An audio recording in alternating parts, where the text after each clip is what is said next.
Hello and welcome back to my channel. My name is Maida and you're watching Maida Pours.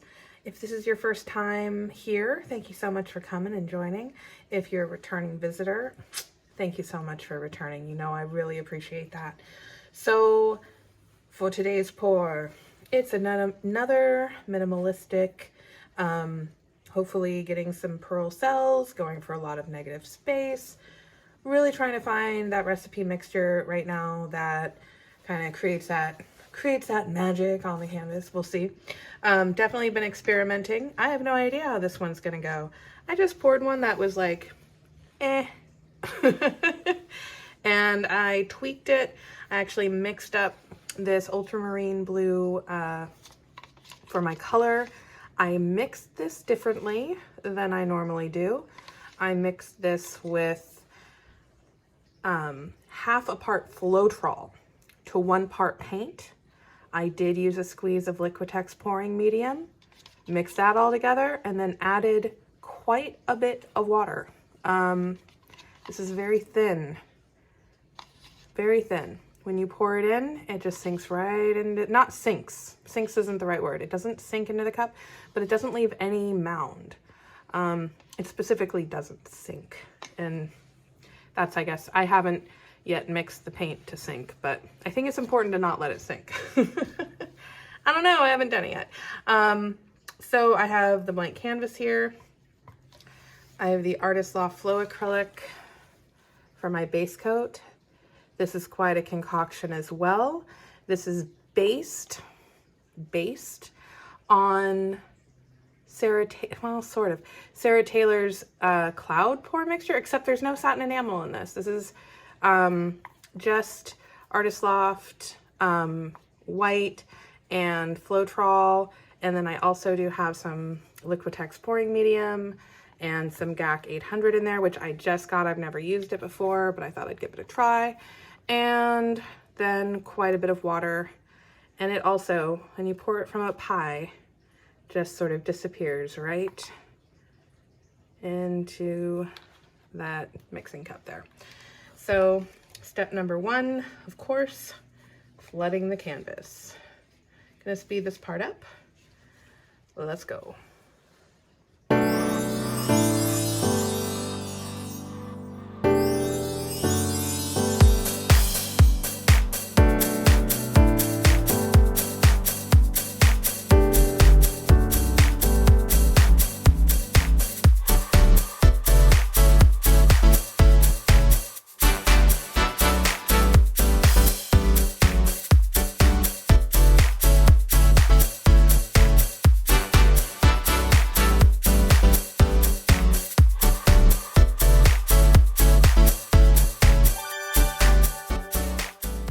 This canvas is covered. I am going over it with this torch, popping bubbles.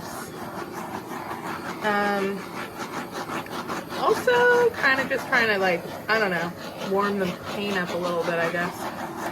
Now I'm gonna find my spiral. Kind of lost it in there. Here it is. It sank, but there's still gonna be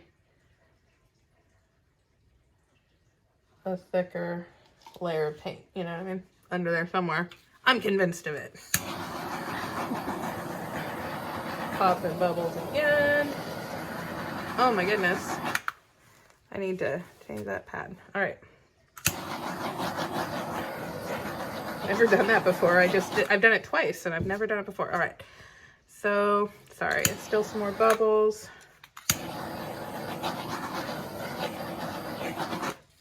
And now we're gonna tilt.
would say. I don't think it's gonna develop anymore. Maybe a little bit as it dries, but I think this is pretty much it, and it is pretty cool. I'm gonna go ahead and bring you in for a close-up right now so you can see how cool it is. Okay, so there's a lot of fun stuff happening in here. We will start down here with these guys. Definitely got some good pearls, and it's almost cloudy in some ways in here. Really pretty in here. A lot of cool little cells and pearls. I don't know. Pearls and cells. Technically, I believe when it's like the base coat coming through, it's pearls. Cells are kind of when you get multiple colors mixing together, but these also look like cells. I don't know. In here, a lot of stuff happening. A lot of stuff. Really cool effects. Really beautiful painting, actually. Kind of reminds me of like a glacier ice, you know, with the white and the blue. Not a springtime feeling pour at all. Very wintry feeling still. It's okay. But I like it. Hope you'd enjoyed it too. Thank you so much for watching. Please don't forget to hit that like button. And if you want to watch more videos like this, consider hitting that subscribe bell, because acrylic pour painting is what I do here. And thank you so much for watching. I really do appreciate it. And I'll see you again next time. Bye-bye.